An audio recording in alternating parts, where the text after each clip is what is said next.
Tarot ma boussole, l'empereur. Partie 2, l'étude. Prenons de la hauteur.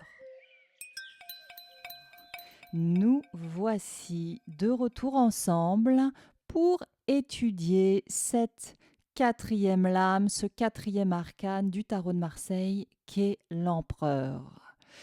Nous avons donc étudié l'impératrice, voici l'empereur. Comme je vous le disais, ils fonctionnent ensemble, ils sont mari et femme. Et nous verrons à quel point le 3 et le 4, effectivement, fonctionnent ensemble. Voilà, souvenez-vous de la pyramide du tarot.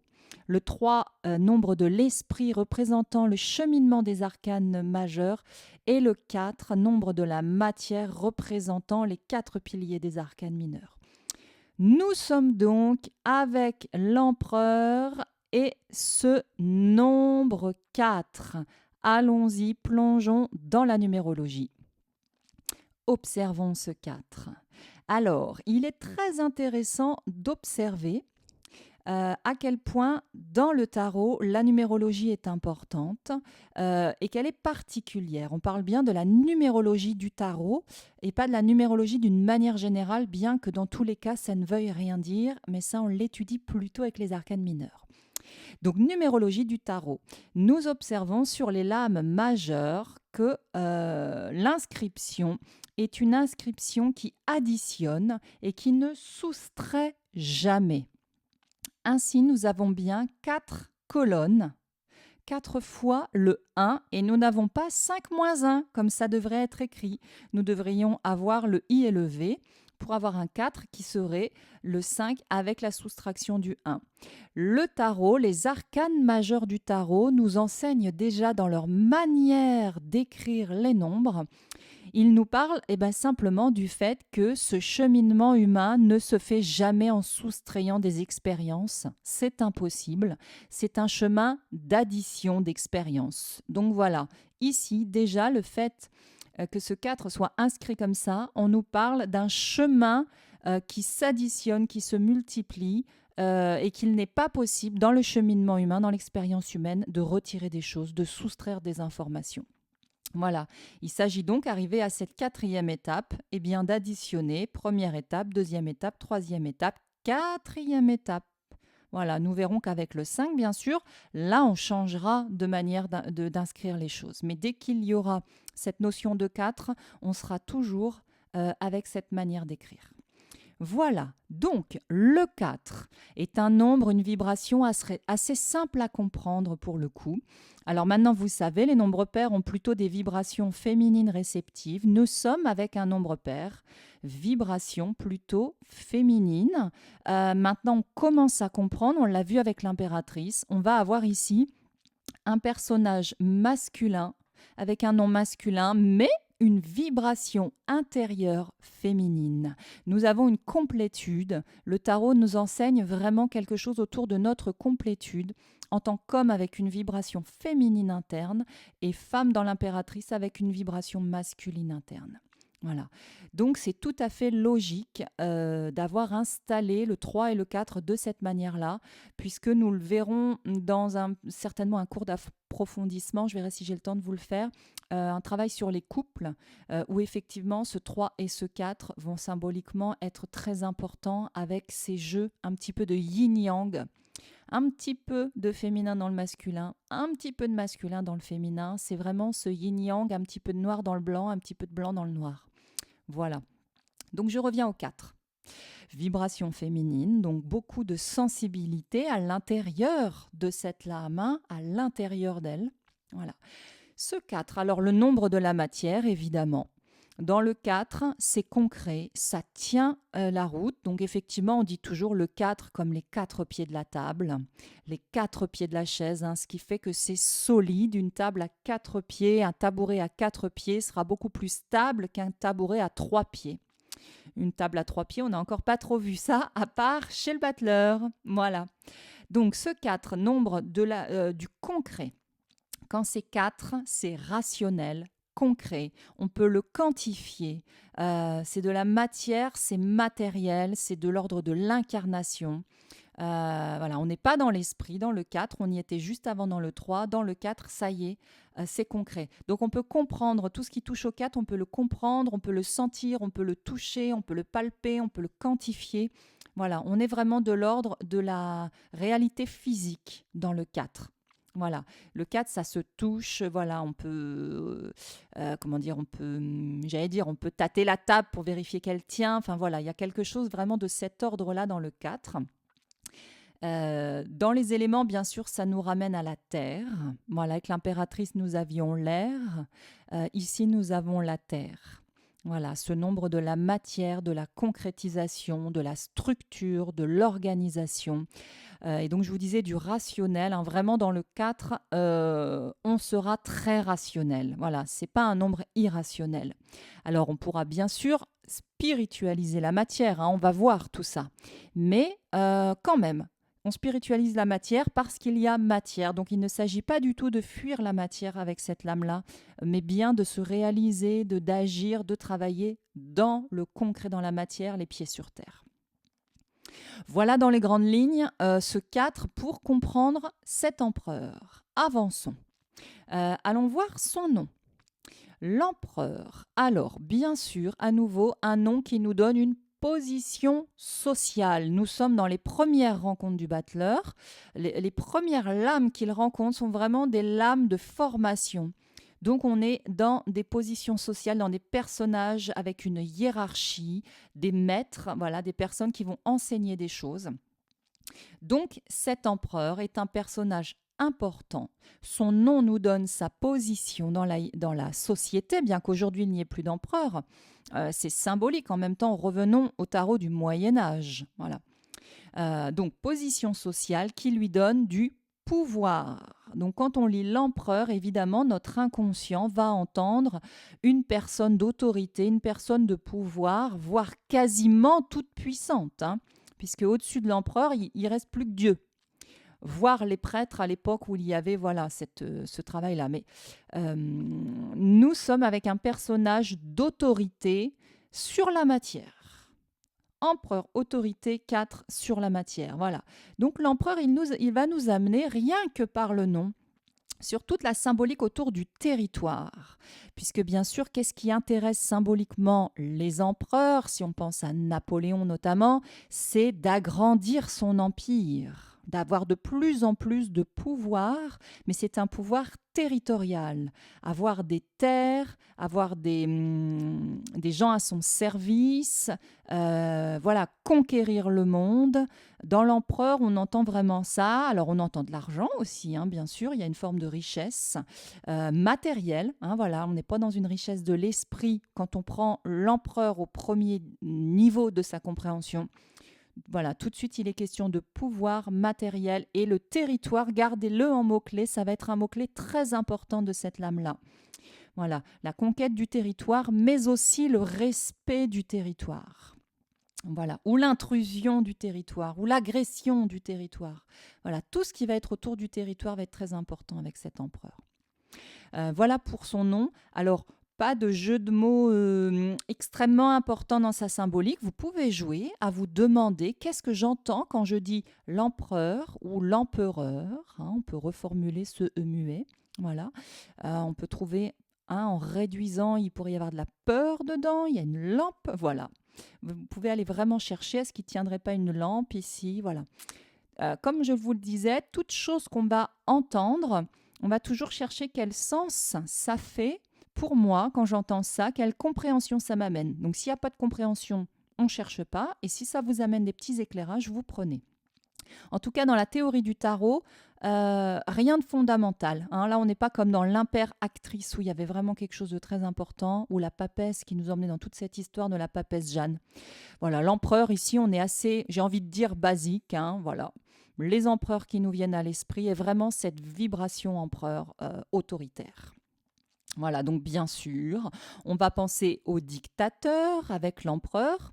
Donc on va être aussi rien qu'avec ce nom, on n'aurait même pas l'image, on n'aurait que l'empereur, on se dirait ok, bah, ça va me parler de pouvoir, mais ça pourrait me parler d'autoritarisme, d'un aspect dictatorial, voilà. Toutes ces notions-là, le côté rigide de l'autorité, on va le nommer dans cette lame-là, pas à cause du personnage, mais à cause de son nom, en fait, bien parce qu'il s'appelle l'empereur. Voilà. Alors bien sûr, on va penser aux empereurs de Chine, et là, on va quand même aller sur une variation de ce terme de l'empereur qui va quand même devenir spirituel, dans le sens où, pour des civilisations où la spiritualité a une place, est importante, l'empereur est effectivement le représentant de cet esprit sur Terre. Voilà. Donc normalement, il a une fonction spirituelle de descendre cet esprit un peu supérieur dans la matière. Et donc, logiquement, il ferait aussi le lien un petit peu avec cette énergie lumineuse à descendre dans la matière. Voilà. Euh, Allez, plongeons dans l'image. Donc, nous entrons dans cette scène que vous avez déjà découvert dans la première partie. Vous avez dialogué avec lui, vous avez senti son énergie. Nous sommes donc face à un personnage, donc un homme, là il n'y a pas de doute, barbu, d'une barbe blanche avec des cheveux blancs, de profil, qui est alors semi-assis, semi-debout, on ne sait pas vraiment quelle position il a. On pourrait dire qu'il est adossé, hein, il est un petit peu accoudé, adossé. Il prend appui sur une seule jambe, qui est sa jambe gauche, la jambe droite croisant devant. Qui nous amène à nouveau vers cet aigle sur une forme de blason qui n'est plus vraiment un blason. Voilà, ça y ressemble franchement, mais c'est beaucoup moins clair. Donc, qui nous amène à ce blason, cet aigle jaune qui est donc sur ce blason, couleur chair, qui lui-même nous emmène vers cette espèce de trône, mais on ne sait pas vraiment ce que c'est, couleur chair également. On remonte, on voit ce vêtement, donc tout bleu à l'intérieur, avec les petits pieds blancs, rouge à l'extérieur, les bras sont vraiment rouges dans l'action. Il tient sa ceinture, voilà, on a vu ce geste symbolique, on va y revenir, ce collier avec le médaillon de jade, un casque sur la tête qui pourrait être une couronne vue de face, mais c'est un casque parce qu'on le voit de profil, et c'est bien pour ça qu'il est de profil, c'est pour nous montrer ce casque, j'y reviens tout de suite, et donc ce bras droit qui tient son sceptre que nous avions déjà découvert sur la lame de l'impératrice, ce globe qui représente le monde, la totalité, l'unité, et la croix qui représente l'esprit qui descend, qui vient féconder ou qui maîtrise la matière, la réalité, le monde de l'incarnation. Voilà, qu'il tient là, un sol jaune. Voilà dans les grandes lignes dans l'observation. Alors, rentrons dans l'image et observons par exemple ses jambes. Allez, on va observer sa position. Toc. Ces jambes, elles sont très intéressantes parce qu'elles reprennent justement le nombre 4. On pourrait voir dans cette symbolique le 4 lorsqu'il est dessiné de cette manière-là. Alors, on retrouve ce 4 dans la forme de ses jambes, c'est voulu, avec à nouveau là un petit losange à 4 faces installé en vide à l'intérieur de ses jambes. Et donc, ce qui va être très important, c'est que cet empereur prend appui sur sa jambe gauche, donc on pourrait dire son côté réceptif, intuitif, mais ce côté est contrôlé et maîtrisé par sa jambe droite, la jambe de l'autorité, la jambe de l'expression, le côté plus masculin, plus actif, et surtout le côté rationnel. Car il va s'agir de rationalité dans l'empereur. Donc l'empereur nous montre qu'il maîtrise, qu'il domine son côté créatif, intuitif, peut-être beaucoup moins rationnel. Il s'appuie dessus, certes, mais il le contrôle, il le domine de son côté rationnel. Donc ça, c'est très important, puisque vous verrez que dans le tarot, nous trouverons d'autres personnages avec des jambes croisées, mais les jambes ne croiseront pas au même endroit. À chaque fois, on vient nous dire quelque chose. Donc ici, la raison domine les sentiments. Voilà, cette raison qui maîtrise les sentiments nous emmène sur cette jambe droite, je vous disais tout à l'heure, donc qui se termine par un petit pied blanc. Les deux pieds sont chaussés de blanc. Alors, dans les différents tarots, vous aurez différentes couleurs. Bien sûr, ici, nous sommes en bleu. Donc le bleu est réceptif. L'empereur, à ce niveau-là, reçoit les informations de l'extérieur, les contemple, voilà.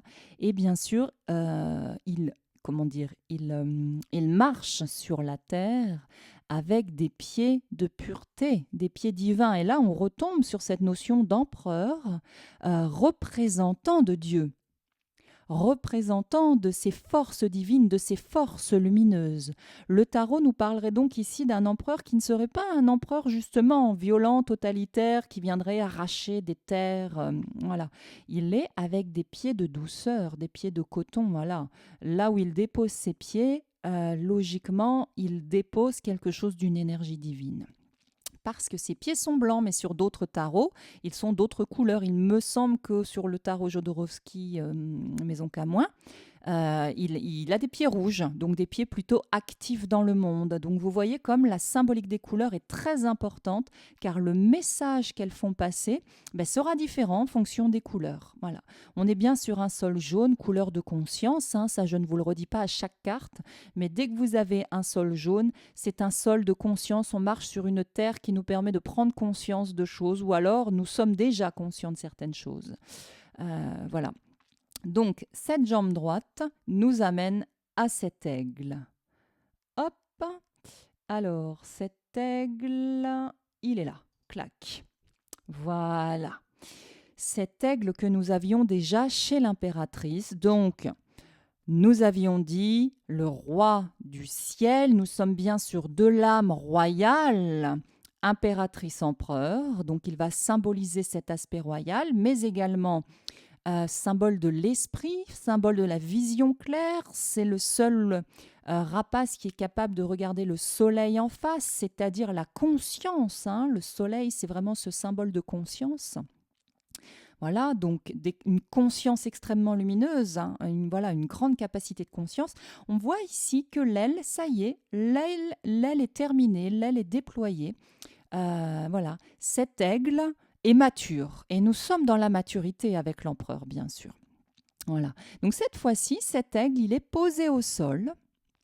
Il est dans la partie basse de la carte. L'impératrice, souvenez-vous, hop, elle l'avait sous le bras, là, dans la partie haute, à gauche pour nous, ici à droite pour nous, en bas. Il y a vraiment un jeu. Effectivement, ça n'aurait servi à rien de le placer au même endroit puisqu'on n'a pas la même chose à raconter.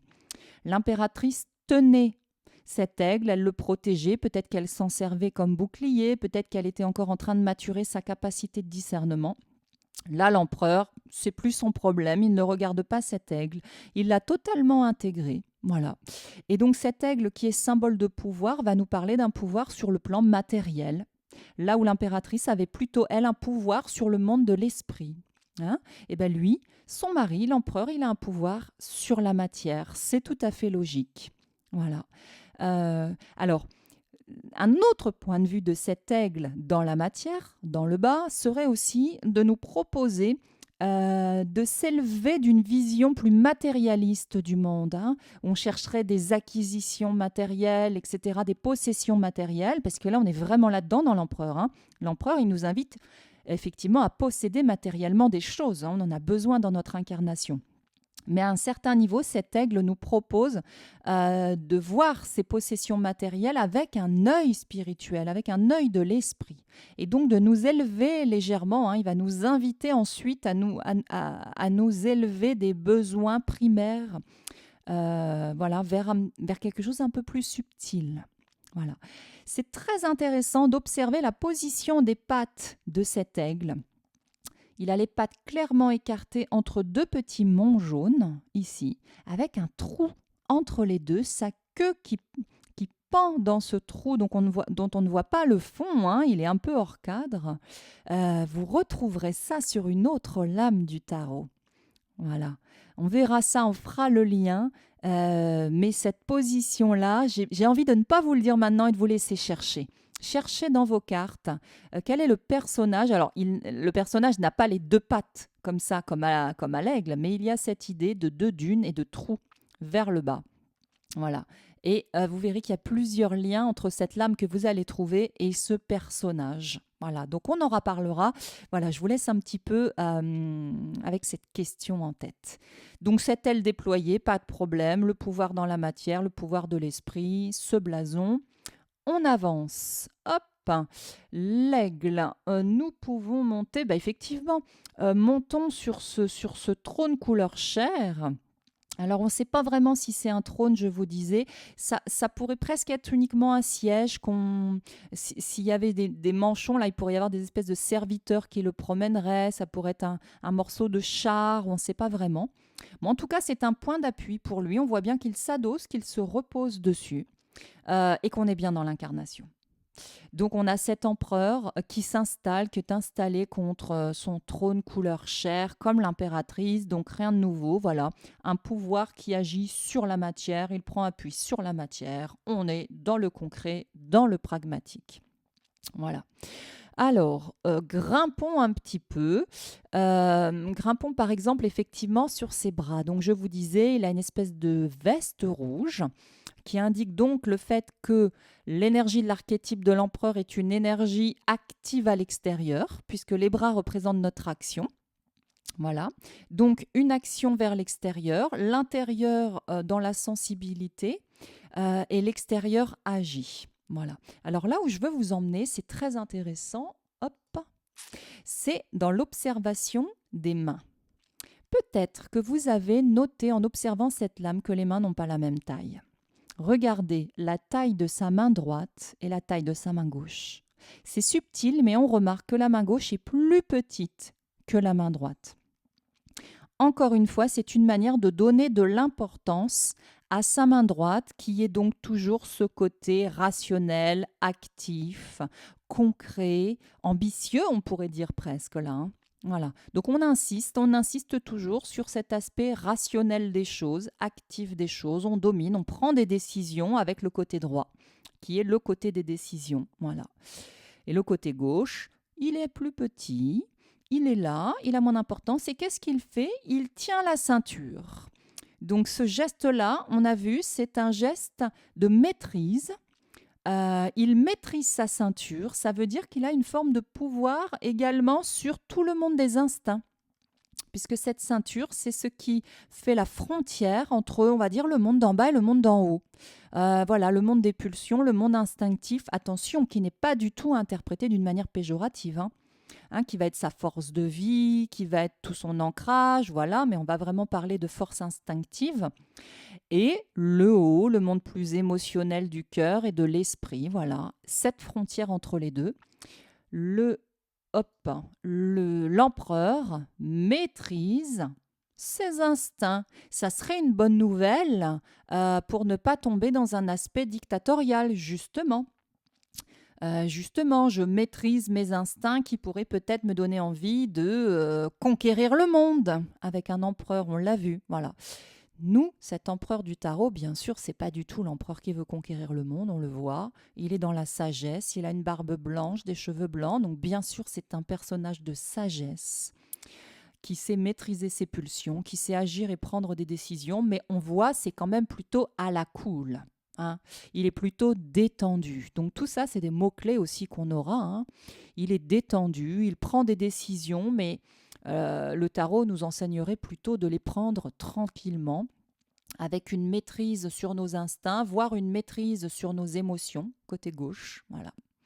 Donc ça nous propose de méditer intérieurement et puis ensuite de décider d'agir avec rationalité et sagesse, bien sûr. Voilà. Alors, on peut regarder ce médaillon. Hop là, j'ai décalé ma petite. Je vous la remets en place. Voilà. Mon petit calque. Donc, le médaillon de l'empereur, le médaillon de jade, bien sûr, il vient nous indiquer le cœur, le chakra du cœur, ce centre. Donc, c'est une manière de l'indiquer. Comme la pomme d'Adam indiquait le chakra de la gorge et de l'expression chez l'impératrice, ici, on descend dans le cœur et a priori, le tarot nous propose de décider d'agir avec raison, mais avec cœur, encore une fois. Donc, sans autoritarisme, sans cet aspect dictatorial. Alors, bien sûr, il est vert, ce médaillon. On s'en rend moins compte sur les petites lames, mais là, on voit bien qu'il est vert. Donc on sait que c'est du jade, évidemment. Donc on fait le lien avec l'empereur de Chine, toujours, hein, représentant de cette force supérieure qui portait ce médaillon de jade, jade, pierre sacrée, qui représente bien sûr la beauté, la puissance, mais aussi l'immortalité. Voilà, donc cette pierre précieuse, hein, qui vient vraiment orner, honorer cet espace du cœur. Donc avec l'empereur, nous décidons, nous agissons dans la matière avec cœur. Voilà, je retire ce médaillon et je continue et nous grimpons. Hop, voilà, on va aller voir le casque. Alors, je vous disais, ce personnage est de profil. C'est pas pour rien, c'est pas juste pour se dire tiens, cette fois-ci on va le mettre de profil, c'est justement pour nous montrer l'arrière de sa tête. Sinon, on ne verrait pas. S'il était de face comme l'impératrice, on verrait peut-être une espèce de couronne comme ça, mais on ne saurait pas que c'est un casque. Bien sûr, c'est très important parce que on voit que ce casque, il descend, il descend, il descend, il descend. Et en fait, il vient protéger tout l'arrière de la tête et notamment la nuque. Voilà, c'est vraiment pour nous montrer ça qu'il est de profil. Et pourquoi il a un casque pour protéger la nuque? Eh bien parce que la nuque est une partie très fragile, c'est ce lien entre la tête et le corps. Et bien sûr, voilà, sans vous parler de choses un petit peu gore, mais dans les films un petit peu de combat, quand le personnage combattant veut tuer l'autre, eh ben, très facilement, qu'est-ce qu'il fait? Il attrape sa tête, toc, il la tourne et crac, la nuque est cassée, la personne est morte. Donc la nuque représente un point de vulnérabilité très important. Donc on nous parle ici de protection. L'empereur, c'est une vibration pour nous de protection, de sécurité. Ce sont les mots-clés de l'empereur. Et ça, on le tire de ce casque et de cette protection à l'arrière de la nuque. On ne sait jamais, si quelqu'un cherchait à l'attaquer par derrière, ben, il est protégé.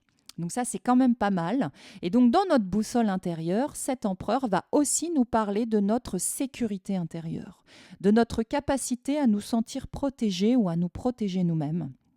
Voilà. Donc, ça sera intéressant également de voir comment ça vit dans notre boussole. Est-ce qu'on se sent plutôt sécurisé ou est-ce qu'on est insécurisé? Voilà. Hein, tout ça, on le tire aussi de cette notion-là. Donc, couronne rouge, effectivement, il a aussi un mental actif, il peut prendre des décisions. J'ai envie de dire couronné d'or et de lumière, donc tout ça avec conscience. Voilà pour ce casque qui vient donc protéger cette nuque et qui nous donne aussi un aspect guerrier, combattant. Et on verra en résumant que l'empereur, c'est aussi notre combattant intérieur, notre guerrier intérieur, donc notre protecteur intérieur. Voilà, terminons peut-être cette étude avec ce sceptre. Alors ce sceptre, nous venons de le voir, qu'il tient comme sa femme l'impératrice, mais cette fois-ci, il le tient verticalement. C'est une attitude plus affirmée, c'est vraiment son pouvoir et son autorité. Effectivement, sur ce globe universel, alors, qu'est-ce qu'il regarde? Puisque nous l'avons vu, il est de profil et que la direction des regards des personnages est importante. Cela nous indique à quoi pense le personnage et vers quoi il met son attention. Ici, on peut se demander, est-ce qu'il regarde sa femme à côté de lui ou est-ce qu'il regarde son objet de pouvoir, son sceptre et notamment ce globe terrestre surmonté de cette croix.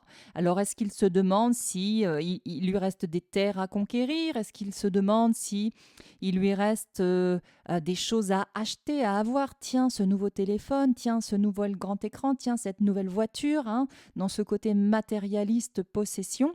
Voilà, est-ce qu'il est hypnotisé par ça, par ces possessions qui seraient dans ce globe? Ou est-ce qu'il regarde ça plus tranquillement, avec peut-être quelque chose de l'ordre de l'esprit, de cette subtilité dans la matière? Voilà, en tout cas, on peut se demander, est-ce qu'il est obnubilé par sa puissance et son pouvoir, ou est-ce qu'il regarde autre chose? Voilà. En tout cas, voilà, ce sceptre vertical, donc cette fois-ci totalement assumé, totalement incarné. Il sait utiliser son pouvoir, c'est pas un problème pour lui. Il a d'ailleurs le pouce sur ce sceptre et le pouce est vraiment le doigt du commandement.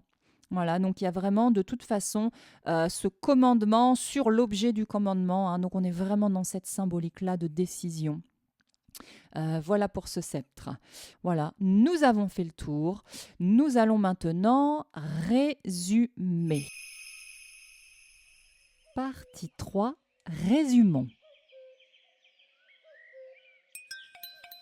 Cet empereur est donc symbole de la terre. Dans les 4 éléments, nous résumons le battleur avec le feu, la papesse avec l'eau, l'impératrice avec l'air, et nous voici ici avec la terre. Nous sommes dans une fonction sensation et nous sommes avec effectivement l'archétype de tout ce qui va toucher à la matière d'une manière générale. Alors, cet empereur est effectivement la 3e rencontre du battleur, notre 4e rencontre à nous sur ce chemin-là.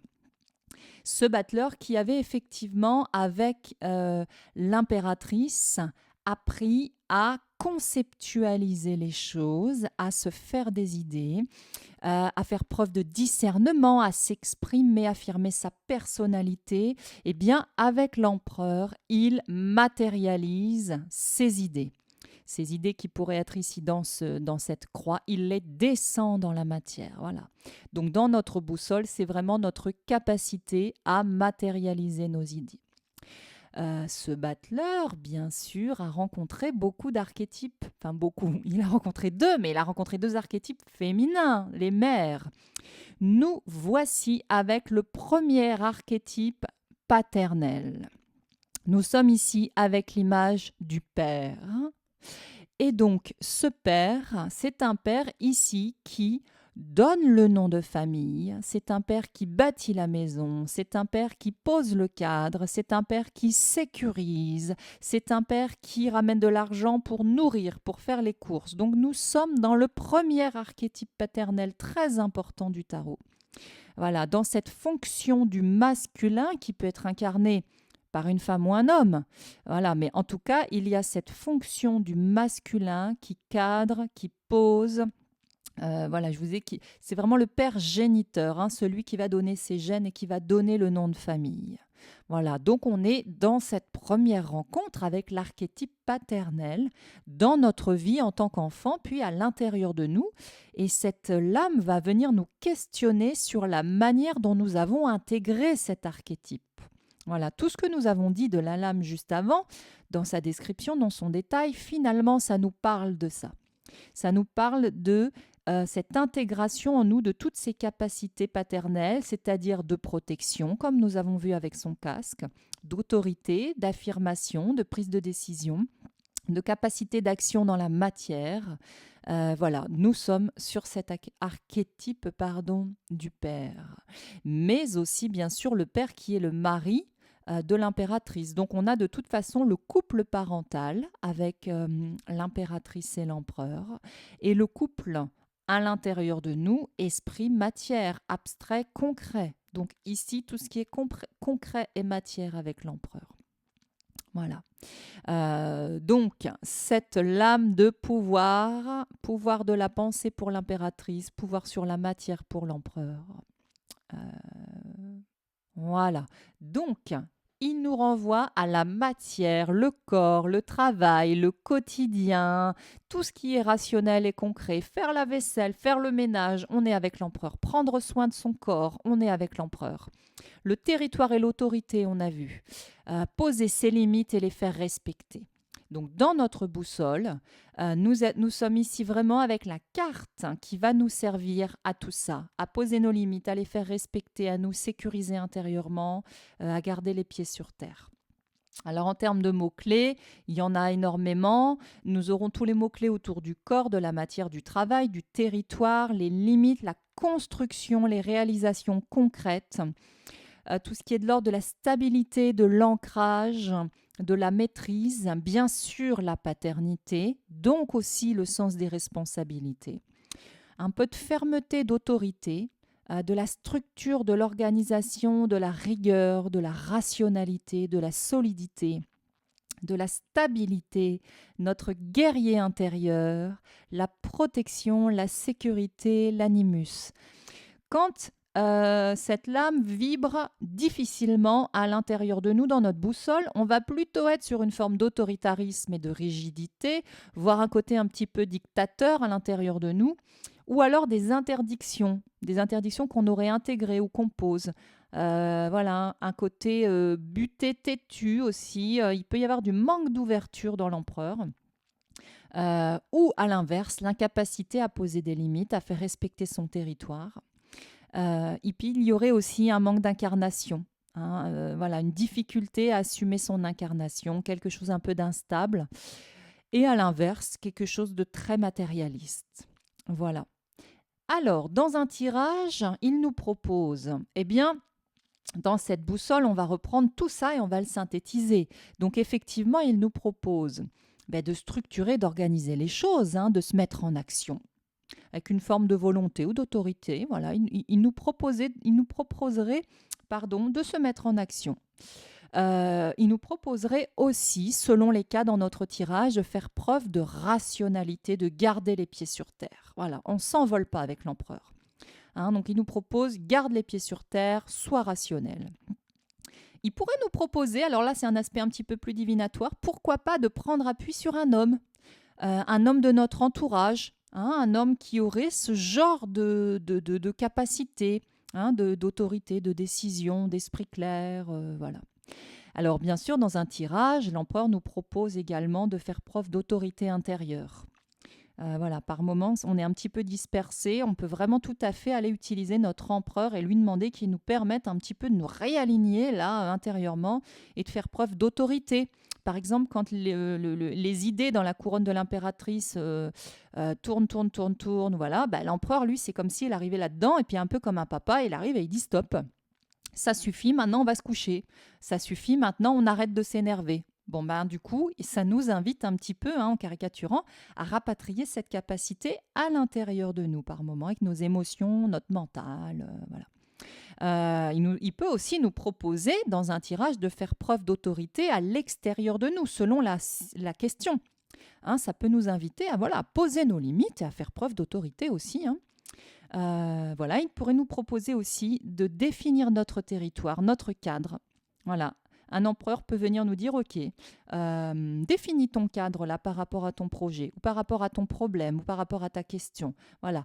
Où est ton territoire? Quelles sont tes limites? Pour voir si tu peux les dépasser ou pas. Est-ce que tu as besoin un petit peu de repousser tes limites là, ou au contraire de revenir et de les poser, ces limites-là? Voilà. Dans un tirage, il nous questionne. Alors, de la même manière, on reprend tout ça, mais on le formule sous forme de questions. Il pourrait déjà nous demander, justement, quelle est notre relation au père, à notre propre père, ou au père d'une manière globale, ou si on est un homme et qu'on est père, il vient nous questionner sur comment on vit ça, comment on vit notre position de père. Est-ce qu'on sait être le papa avec cette vibration féminine intérieure qui quand même, je vous le redis là, mais vous l'avez compris, et son anima, c'est-à-dire sa capacité d'écoute intérieure, voilà, pour ne pas être totalement masculin avec une vibration masculine qui pourrait être trop autoritaire. Donc, notre archétype paternel intérieur, ou en tant qu'homme, votre position de père, est-ce que vous savez être avec une forme d'autorité naturelle, voilà, sans avoir à hausser le ton, avec une capacité d'écoute, tout ce bleu intérieur, avec du cœur, bien sûr, voilà. Donc, il vient nous poser cette question-là. Comment on vit cet archétype paternel de l'homme? Il vient nous demander, bien sûr, comment est-ce qu'on vit notre autorité, notre confiance en nous. Voilà, où est le baromètre? À quel niveau notre baromètre de confiance en nous, de sécurité intérieure? Voilà, où est-ce qu'on met notre père sur notre baromètre intérieur? Il vient nous questionner aussi sur notre capacité d'action. Voilà, où en es-tu dans tes capacités d'action? Il vient aussi parfois dans un tirage nous demander, on l'a vu, est-ce que tu sais poser tes limites? Voilà, est-ce que tu sais définir tes limites? Oui, il vient nous demander, est-ce que tu te sens bien ancré là dans la matière? Est-ce que tu arrives à gérer ton quotidien facilement? Ou alors il peut venir nous demander dans un tirage, si l'empereur arrive, il peut nous dire, tiens, est-ce que tu aurais un projet à concrétiser? Voilà, est-ce que tu n'aurais pas une part de toi qui a un peu envie d'être chef d'entreprise de quelque chose de ta vie? Voilà. Et puis, d'un point de vue un petit peu plus spirituel, il peut nous demander est-ce qu'on a conscience de notre rôle sur Terre? Et puis, du coup, est-ce qu'on accepte aussi les responsabilités qui vont avec? Hein, très concrètement. Voilà. Somatisation. Alors, les somatisations physiques de l'empereur, ben, l'image nous le montre. Toute la partie des lombaires, donc tout ce qui va concerner le mal de dos, notamment quand c'est le bas du dos, voilà, les lombalgies, le dos qui se coince, voilà. En tout cas, beaucoup de choses qui vont concerner le dos vont être en lien avec l'empereur. Et donc, bah, les peurs liées à la matière, la peur du manque, le besoin de sécurité matérielle, on est totalement dans l'empereur. Voilà, donc tout ce qui va faire mal au dos, tout ce qui se rigidifie dans le corps, puisque hein, on a vu que l'empereur mal vécu, il peut aussi rigidifier les choses. Voilà, dans ce cas-là, ça sera vraiment un 4 qui vient tellement sécuriser les choses, qui vient complètement les figer, les bloquer, faire stagner. Voilà, finalement, il stoppe la vie. Donc dans le corps, ça peut également rigidifier le corps. Et puis la nuque, bien sûr, pourra être aussi terrain sensible, donc une somatisation liée à l'empereur. On aura aussi la nuque. Voilà. Et puis d'une manière plus émotionnelle ou plus psychospirituelle, on va dire, bah, il y aura tout ce qui va être autour du manque d'autorité, l'impossibilité à faire respecter son territoire et à poser des limites, hein. Parfois, c'est vraiment très, très, très difficile. On n'est pas juste sur, voilà, sur oh, il faudrait que. C'est vraiment intérieurement, quand c'est vraiment très dur de faire respecter son territoire, qu'on vit ou qu'on a vécu beaucoup d'intrusions dans le corps ou voilà, d'une manière symbolique ou réelle, bien sûr, nous sommes totalement en lien avec l'empereur de notre boussole.